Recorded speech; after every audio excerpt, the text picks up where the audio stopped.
자, 오늘은 분명히 2차 선교 여행 출발합니다. 이렇게 기록해 놨죠. 16장의 2차 선교 여행, 혹은 정확히는 15장 36절부터 이제 갈라서는 장면부터 2차 선교 여행이 본격적으로 시작하고 있구나 생각하면 됩니다. 1차 선교 여행은 바나바와 바울이 주도해서 이제 갈라디아, 소아시아 지역을 주로 이렇게 다녔습니다.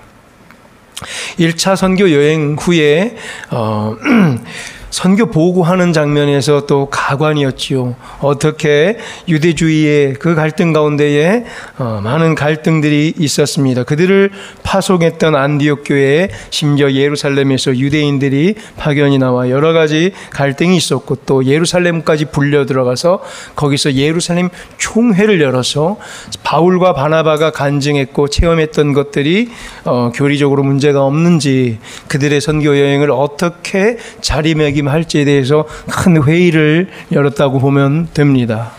최종적으로 1차 선교 여행의 선교 보고 문제는 잘 해결이 은혜 가운데 되죠.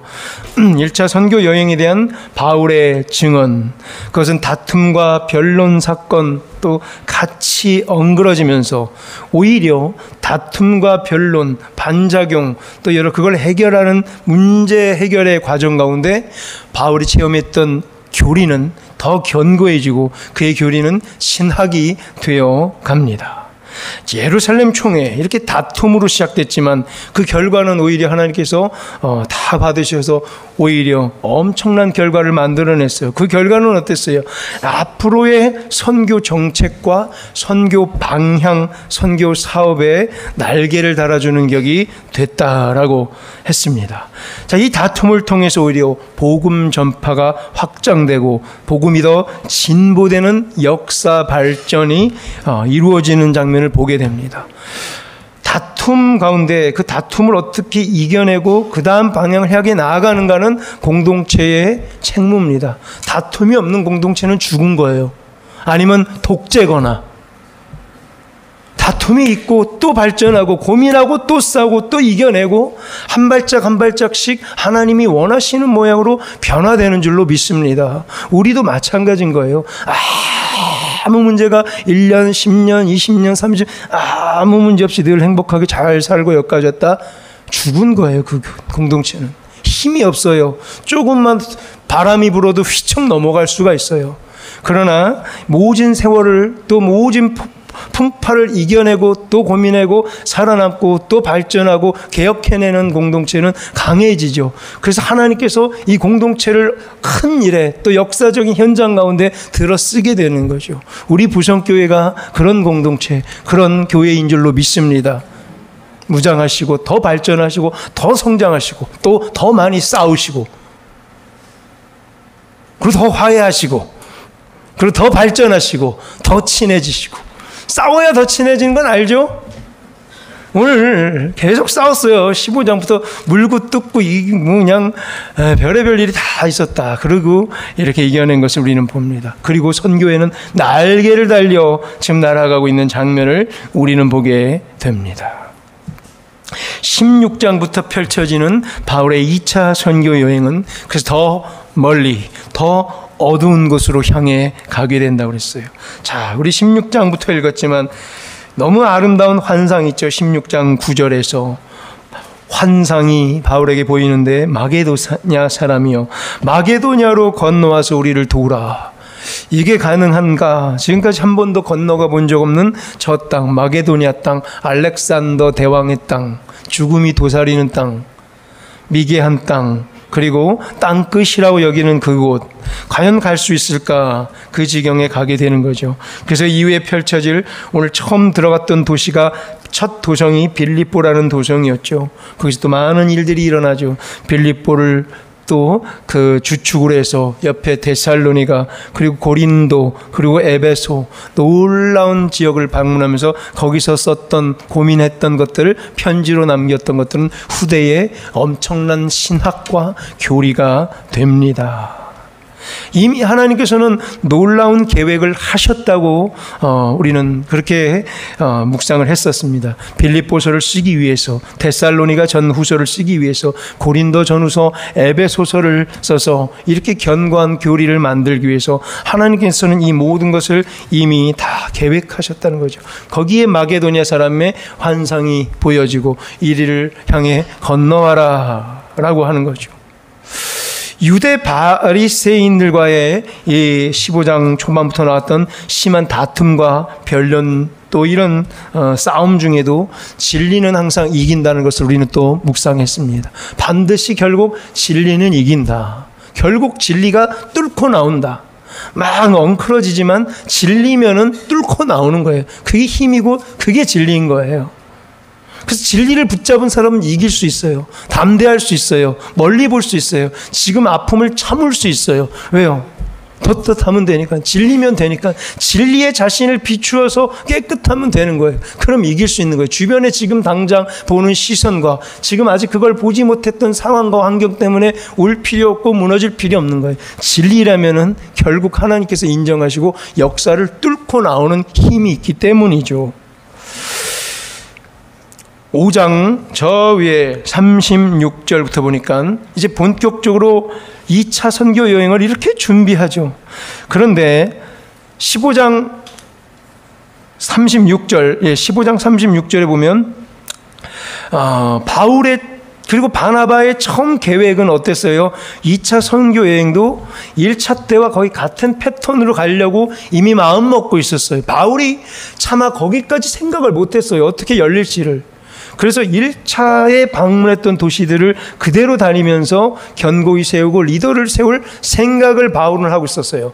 더 확장의 개념이 아니라 기존에 갔던 사역을 점검하고 더 견고히 하는 일을 고민을 했죠. 그래서 뭐라고 그래요? 15장 36절에 우리가 주의 말씀을 이미 전했던 1차 때 전했던 각각 성으로 다시 가서 형제들이 어떠한가 방문하자. 이런 마음을 품고 있었어요. 바울과 바나바는 1차 때 세운 교회를 그래서 재방문하려는 설레이는 마음을 갖고 뜻을 모읍니다. 그러나 이런 세계 선교를 향한 길이 그렇게 계속 순조롭지만은 않은 일을 우리는 경험했죠. 왜요? 당장 준비하고 있던 바울과 바나바가 심하게 싸우고 갈라서는 일까지 우리는 봅니다. 세상에 이건 충격이에요. 바나바가 싸우다니. 아니, 바나바를 화나게 하는 사람은 도대체 어떤 사람이야? 바나바는 지금까지 화를 낸 적이 없는 사람 같았고 그렇게 순한 사람이고 모든 것을 다 받아줄 것 같은 바나바를 감히 화나게 하다니, 이런 생각까지 가져요. 처음에. 왜요? 바나바는 지금까지 적이 없는 사람인데, 한 명도 바나바랑은 틀어져 본 적이 없는 바나바인데 말이죠. 심지어 바나바랑 싸우는 일이 벌어져요. 이게 선교의 현장은 이런 일이 막 생기는 거예요. 그럼 관둘까요? 바나바랑 바울랑 다 집어치워. 관도 끝. 집어치우자. 이렇게 집어치우는 거는 누구나 할 수 있어요. 그걸 어떻게 다시 모아서 끝까지 가는가가 하나님의 관심사죠. 원인은 왜 다퉜냐 했더니 마가라는 요한 때문에 그랬다고 그랬죠. 바나바는 마가 요한을 편들었고 바울은 반대했어요. 2차 선교 여행 때 마가라는 요한을 데리고 갈까 말까 하다가 둘이 싸우게 됐죠. 저 38절을 보면 마가라나 요한은 1차 전도 여행 때 밤빌리아라는 곳에서 바울이 일행을 떠나 독단적으로 행동했고 또 함께 일하지 못했고 여러 가지 힘들게 만들었어요. 그래서 이 사람을 데리고 갈까 말까. 바울은 아니면 아니었어요. 도저히 나는 저 사람이랑은 같이 일 못하겠다 그래서. 그게 바울의 심정이었어요. 아직까지 다듬어지지 못했고 아직까지 불같았던 바울, 한 번 아닌 건 아니고 저런 성격이 바울이었어요. 대쪽 같은 사람.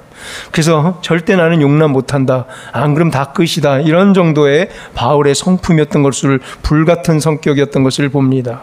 동시에 바나바마저도 그렇게 온순하고 화평의 사도, 화평한 자마저 화를 내서 이렇게 심하게 갈라섰다. 이 장면 우리가 또 묵상을 해봤었습니다. 어떻게 이걸 해결해 낼까? 바울이 판단이 흐려진 걸까, 바나바가 흐려진 걸까 하고도 고민을 좀 했었죠. 그러나 성경의 여기저기를 묵상하는 가운데에 바울이 틀린 적이 없었어요. 바울은 하나님께서 들어쓰셔서 바울이 가는 곳이 다 맞는 것을 우리는 결국 보게 됐습니다. 바나바의 판단이 흐려졌다는 것을 우리가 지난주에 말씀 몇 군데를 통해서 조금 묵상했었죠. 마가 요한은 정말 아니다 싶어서, 사실 기간이 여기 며칠 후에 있어서 어느 그 36절에 며칠 후에라는 기간이 있었다고 그랬죠. 그 기간 동안 어떤 일이 있었어요. 바울이 바나바한테 실망하는 어떤 일이 있었어요. 그때는 이제 베드로죠. 게바 때문에도 실망했고 게바를 책망하는 일이 있었어요.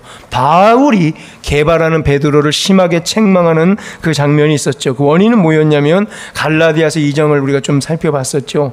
야고보와 그 사절단이 예루살렘으로부터 잠시 방문했을 때 베드로가 이방인들과 보기 좋게 같이 밥 먹고 있다가, 좋았죠. 이방인들과 터울 없이 지내야 하잖아요. 이방인이 더럽거나 이방인은 차별을 두면 안 되기 때문에 베드로가 잘하고 있었어요. 이방인들과 함께 밥을 먹고 있었는데 야고보와 예루살렘 사람들이 들이닥치는 거 보고 갑자기 깜짝 놀라서 그들을 두려워하며 도망갔어요. 이방인들이랑 같이 밥 먹는 게 순간 창피했어요.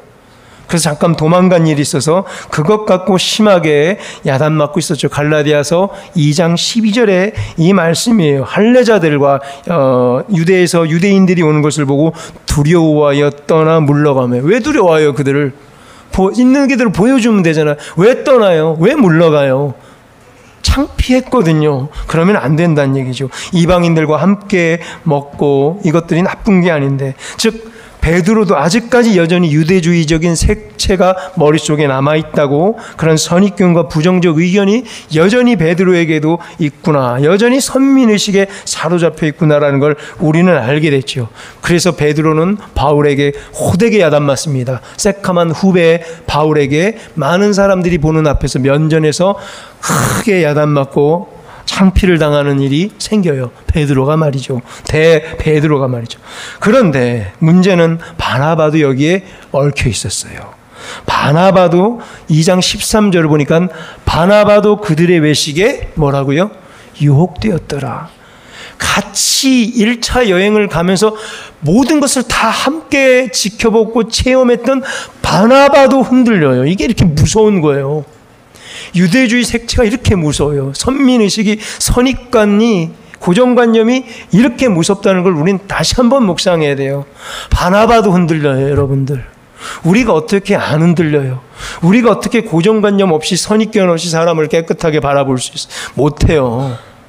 저들의 이 유대주의의 이 엄청난 선민의식은요, 깨질 수가 없어요. 바나바도 못 깼어요. 같이 1차 여행에 모든 것을 다 체험했던 사람도 실패했더라. 바나바도 외식에 유혹되었더라. 그래서 바울은 이때부터 바나바에 대한 판단력에 의심이 생기게 되었던 거죠. 유대주의 정말 찰거머리 같았어요. 할례주의 얼마나 찰거머리 같은 건지 우리는 알 수 있습니다. 이렇게 무서워요.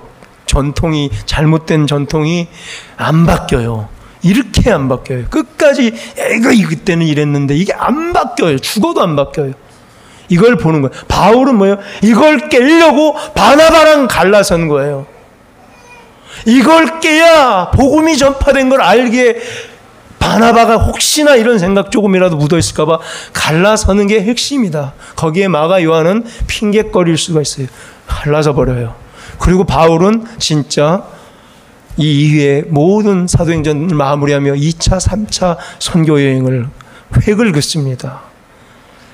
바울이 옳았다는 걸 이 순간은 우리는 알게 돼요. 이후로 바나바는 성경에서 이름이 사라져요. 바나바는 성경에서 이름이 사라져버려요. 그 대단한 사람 바나바 이름이 사라질 정도다. 다시 한번 이 유대주의의 전통 깨지 않으면 복음은 전파될 수 없다는 거예요.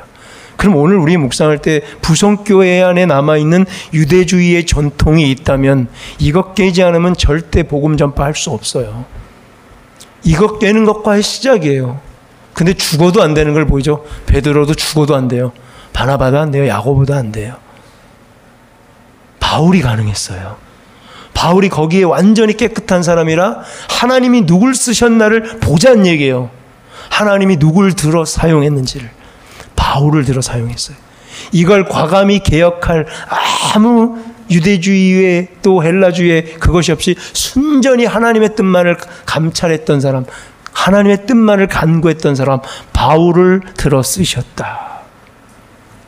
자, 이제 그래서 바나바는 마가란 요한을 데리고 또 사이프러스 섬 쪽으로 선교행을 떠나고, 또 바울은 신라라는 사람과 함께 2차 선교 여행을 갖고 내륙 지방으로 올라가서 두 사람이 연합이 비록 깨졌지만, 오히려 처음에 계획은 다 틀어졌지만 왔던 길을 그대로 가기로 했었죠. 왔던 길은 어디예요? 사이프러스 섬, 구브로 섬으로 가서 관통해서 버가를 가서 또 내륙으로 들어가서 내륙 한 바퀴 쭉 돌 계획을 하고 있었는데, 싸우니까 나 너랑 안 가. 그래서 바나바가 먼저 갔던 길을 피해 바울은 피해서 다른 쪽으로 가다 보니까 오늘 이런 일들이 펼쳐져서 2차 선교 여행이라는 전혀 새로운 그림이 열리는 거예요. 전혀 새로운 그림이 열리게 되는 장면. 싸워서 갈라져서 가슴 아프다라고만 멈추고 있을 수가 없어요. 그래서 선교 현장이 중요한 거예요. 선교하는 게 이 안에는 갈등도 필요 없는 거예요. 선교해야 되니까. 엄청난 일들이 이렇게 벌어지죠. 자, 바울은 한 사람을 잃었어요. 바나바라는 동력자를 잃었어요. 좌절할까요? 넘어질까요? 무너질까요? 그러나 하나님은 어떤 일을 오늘 펼치는지 16장을 보면은 정말 하나님께서 함께 하시는구나, 동행하시구나, 하나님께서 선교하시는구나를 우리는 체험하게 됩니다. 자, 이렇게 다투고 예루살렘 총회에서 심하게 다투고 바나바와 심하게 다퉜던 바울은 나름 충격이 없겠어요? 상처가 없겠어요? 마음의 상처가 없겠어요? 너무 답답하죠. 이 답답한 심령으로 가지고 전혀 새로운 길로 갔던 바울, 가는 곳곳마다 막혀요. 16장 우리가 읽었지만 6절에 보면 가는 곳곳마다 수아시라를 넘어 또 어디를 향해 가고 있을 때에 바울이 가는 곳곳마다 막혀서 뭐래요? 성령이 아시아에서 말씀을 전하지 못하게 만드는, 이상해요. 바울이 가는 곳마다 다 막혀요. 뭐가 안 돼요. 풀리는 게 없어요. 너무 좌절스러워요. 7절에 보니까는 또 비두니아로 가고자 했으되 예수의 영이 허락지 않는 지경에 이릅니다. 또 막혀요. 그런데 막히는 걸까? 성령께서 인도하시는 걸까? 우리가 고민하고 체험해야 돼야죠. 성령의 인도하심은 또 다른 방향이었어요. 다툼을 초월하셨고요. 그쵸? 앞에 인간의 계획마저 초월하시는 성령의 인도하심을 우리는 여기서 묵상해야 됩니다. 다툼도 초월하실 것이고 인간의 계획과 인간의 뜻을 초월하셔서 성령께서는 일하세요. 성령께서 이 모든 발걸음을 주장하고 계시는 자, 이 장면 16장 1절에서 바울은 누군가를 만나게 됩니다. 누굴 만나죠? 디모데를 만나게 돼요. 바울은 바나바를 잃었지만 디모데를 만나요. 디모데는 누군가? 이 심한 아픔과 동력자를 잃었다는 좌절이 몰아닥쳤는데 바울은 디모데를 하나님께서는 또 다른 동력자 디모데를 만나게 해주셨어요. 디모데는 유대인 어머니는 유대인이고 아버지는 누구였죠? 헬라인이었어요. 즉 그 사이에 태어난 혼혈이었어요. 그럼 어떤 느낌이 들어요? 우리 제가 앞에 미리 다 깔아놨죠. 어머니는 유대인, 유대 색채 선민의식 도저히 안 껴지는 이거 있었다고 그랬죠. 또 아버지는 뭐예요? 헬라 사상, 헬레니즘의 세계주의, 문화주의에 탁 사로잡힌 사람. 두 가정이 만나 아이가 태어나서 디모데가 자랐어요. 그럼 어머니 영향, 아버지 영향 다 받고 자랐을 거예요. 아마 둘 다 반반 마음이 열려있지 않을까 이런 생각을 갖게 됩니다. 세계주의도 품으면서 동시에 보수적인 색채도 갖고 있으면서 자기 것을 지킬 줄도 알면서 포용할 줄도 아는 그런 사람. 마치 누구처럼? 바울처럼. 바울이 그런 사람 아니었어요? 그렇죠. 그런 느낌이 있는 게 디모데다. 즉 바울의 단짝이 될 수 있는 매우 중요한 요소를 갖고 있는 게 디모데였다. 2절을 보게 되니까 디모데는 뭐래요? 주변 사람들이 많은 사람들에게 칭찬을 받을 만큼 훌륭한 성품의 사람이었고요. 3절에 보니까 디모데는 할례까지 받아낼 만큼 융통적인 사람이었어요. 자, 아버지가 헬라인인데 디모데는 할례를 받았어요. 왜요? 유대 고수분자들, 보수주의자들, 유대주의자들, 할례파들에게 그들을 설득하기 위해서 할례 받아버렸어요. 아, 그 할례가 뭐가 중요한데? 이거 뭐가 중요한디? 할례를 받아버리는 거예요. 그들을 포용하게 돼요. 대단한 사람이죠. 훌륭한 성품을 가졌을 뿐만 아니라 융통적인 사람이었고 다 받아낼 만큼, 즉 바울의 둘도 없는 동역자가 될 자격이 충분한 사람이라고 저는 평가를 하게 되는 거죠. 이후에 바울의 영적 동역자가 되죠. 당연히 디모데는 함께 2차 선교 여행을 다 다닙니다. 동시에 뭐예요? 바울의 영적 아들도 되죠. 뭐래요? 디모데에게 아들아라고 그러죠. 바울이 디모데에게 아들아, 진짜 아들과 같은 자가 돼요. 이들은 함께 다니면서 교회를 든든히 세워서 5절에 보니까 바울과 디모데가 다니는 곳곳마다 믿음이 더 굳건해지고 그 수가 날마다 늘어가니라. 이런 일이 생겨요. 그래서 디모데 전서 혹시 띄워줄 수 있어요? 디모데 전서 6장 11절, 12절, 13, 14절을 보면요, 오늘 디모데에게 주는 편지죠. 바울이 디모데에게 주는 편지에서 그 누구에게도 부탁하지 않은 이런 것을 위해 둘 간의 관계는 이렇게 형성이 돼요. 오히려 바나바다 더 결속이 굳은 관계. 뭐래요? 오직 너 하나님의 사람아, 내 아들아 디모데야. 이런 사람을 만난 거예요. 바울은 오늘 누구를 잃고 바나바를 잃고 디모데를 만나서 하나님의 사람아, 이런 것들을 피하고 의와 견건과 믿음과 사랑과 인내와 온유를 따르며 이 엄청난 것을 주문할 정도로 디모데는 대단한 사람이라는 거예요. 이거 아무나 이렇게 부탁하나요? 아무나 의와 경건과 믿음과 사랑과 인내와 온유를 따르라. 디모데는 그럴 만한 자격 있는 자. 12절에 보니까 믿음의 선한 싸움을 싸워라, 영생을 취하라. 이를 위해 네가 부르심을 받았느니라고 많은 증인 앞에서 선한 증언을 하였도다. 오늘 사도행전에서 바울과 디모데가 다니면서 수많은 증언을 했다고 그랬잖아요. 아까 16장 5절에서. 그래서 교회들이 믿음이 견고해지고 구수가 날마다 늘어나는 것을 바울과 디모데가 보게 된 거예요. 예, 다시 사도행전으로 넘어가서 이러한 디모데를 하나님께서는 만나게 해 주셨어요. 그러나 자, 6절 우리가 읽었듯이 아까 성령께서 아시아에서 더 이상 복음을 전하지 못하게 했어요. 7절에서 비두니아, 또 다른 갈라디아 내륙 지역이에요. 자꾸 내륙 지역으로 가는 것을 예수의 영이 허락하지 않았어요. 그럼 느낌이 팍 오지 않아요? 여기서 못하게 해요. 자꾸 막으면 뭐 하라는 얘기예요? 방향을 바꿔보라는 얘기로 들리죠. 방향을 바꿔보라는 얘기로 들려야 되는 거예요. 좌절하라는 얘기가 아니라 방향을 바꾸면 되는 거잖아요. 이거 안 되면 다르게 가면 되는 거잖아요. 꼭 이대로만 할 필요가 있나요? 선교를 향한 길이 순조롭지 않다고 그랬어요. 별의별 일이 다 생겨요. 거기서 어떻게 민감하게 성령과 교감하고 교통하고 방향을 설정하는가. 아시아에서 말씀을 못 전하게 하면 어떻게 해요? 다른 곳으로 가면 되잖아요. 성령께서 인도하심으로 말씀을 못 전하게 해요. 말씀을 전하지 못하게 하는 것도 성령의 인도하심이었어요. 성령께서는 이렇게도 역사하시는 거예요. 왜요? 다른 계획이 있기 때문이다. 다른 계획.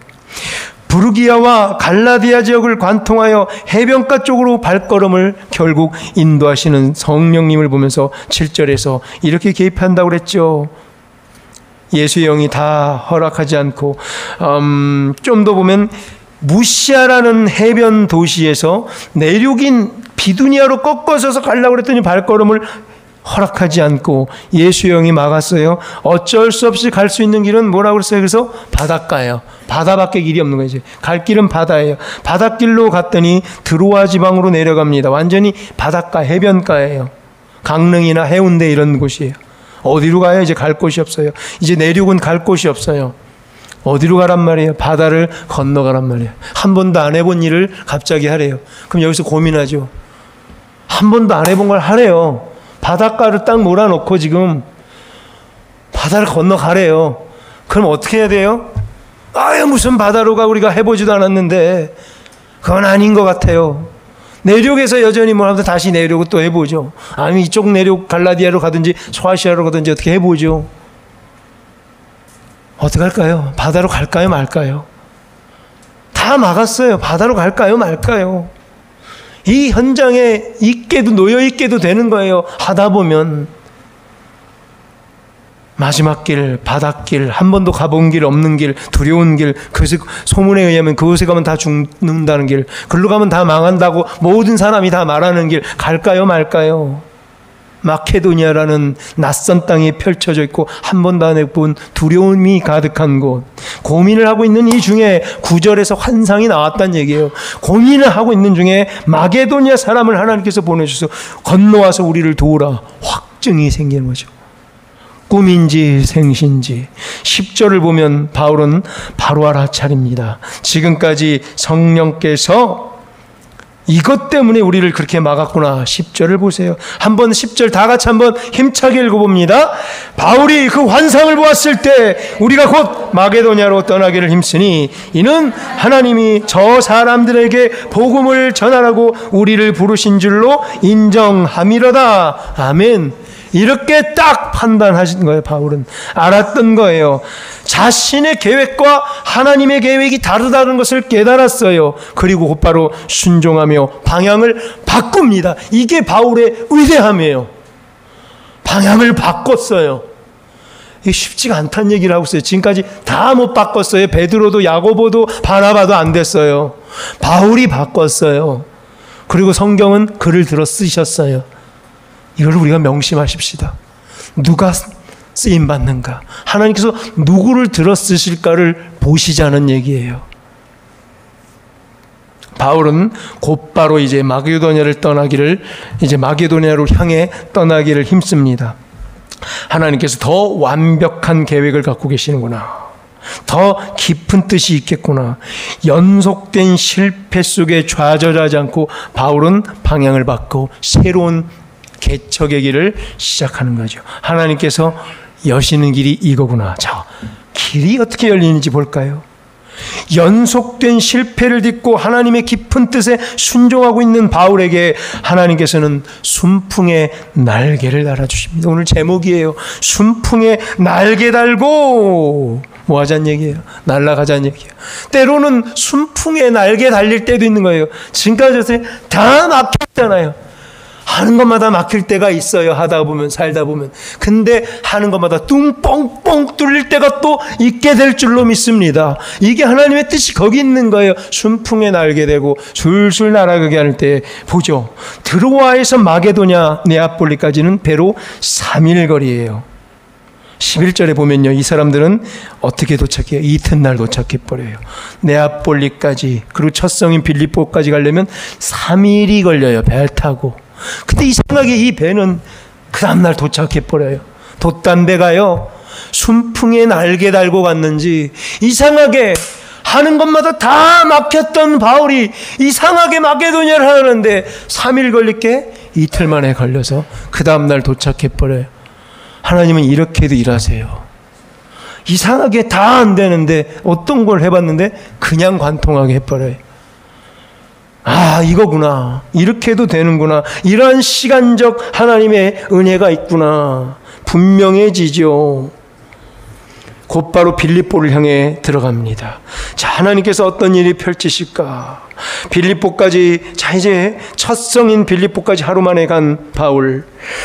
시간의 흐름마저 바울의 편인 것을 알고 빌립보로 들어가서 꼭 만나야 될 사람이 누군가 이제 만남을 허락합니다. 앞서 누구를 만났죠? 디모데를 만났고요. 이제 오늘 이 뒷부분에 14절부터 14절에 보니까 누굴 만나요? 루디아라는 한 사람을 만납니다. 그를 통해서 이제 재정적으로 지원을 받고, 그를 통해서 이 뒤에 마게도냐에서 데살로니가, 고린도, 에베소를 관통하는 엄청난 일을 하게 되는 귀한 일이 이 믿음의 동력자를 통해서 이루어져요. 그 사람이 바로 누구냐? 루디아예요. 자색 옷감 장사. 옛날에는 뭐라고 써 있어요? 자주장사 성경에 있었죠. 자주장사 루디아. 옷감 장사. 이방인이에요. 루디아도. 옷 팔라고 이 네아폴리 10개의 도시라는 무역 도시에 와서 장사하는 장사치예요. 루디아는 그럼 뭐예요? 장사치예요. 다른 거 다 버리고 이 험난한 곳까지 와서 여성이 이 옷감 장사를 하니까 얼마나 드센 사람이고 얼마나 자기 주장이 강한 사람이고 그렇게 돈 벌려고 애를 쓴 사람이에요. 모든 것이 돈 때문에 여기까지 온 사람이에요. 그 사람이 변했다는 얘기예요. 루디아가 변해서 바울의 동력자가 된 거예요. 루디아는 사람의 이름이 아니라 무슨 뜻이었냐면 루디아에서 온 여인이란 뜻이에요. 혹시 여기 안동에서 온 사람 우리는 뭐라고 부르죠? 안동댁. 부산에서 온 사람은 뭐라고 부르죠? 부산댁. 강원도래요. 온 사람은 뭐라? 강원댁 그러죠. 우리 어디 있어요? 홍천댁 있어요? 뭐 어디? 안동댁. 똑같아요. 이 사람 어디예요? 루디아 출신. 루디아댁. 딱 그런 개념이에요. 루디아에서 온 여인. 왜 왔어요? 돈 벌라고 왔어요. 독하게 돈 벌어가지고 성공해야지 하고 온 사람이에요. 네아폴리란 10개 도시에 와서 열심히 돈 벌어 성공하리라. 로마를 향해 가는 그 지역에서 2차 선교 여행이 펼쳐집니다. 하나님의 복음의 확장, 더 멀리 더 깊게 가고자 하는 그 의지는 막을 수 없습니다. 우리 부성교회에 하나님께서 날개를 달아줘서 순풍에 날고 선교에 동참할 때마다 모든 문제를 다 해결해 주시고 가정에 막혀있는 모든 것들, 자녀 가운데 고민하고 있는 것들, 기업과 직장 가운데 해결해야 될 수많은 것들 가운데에 하나님 앞에 우리가 그 뜻이 설 때 순풍에 날개 단 듯이 하나님의 일에 동참하게 되는 기적이 우리 각 가정 가운데, 교회 가운데 있기를 주의 이름으로 축원합니다. 하나님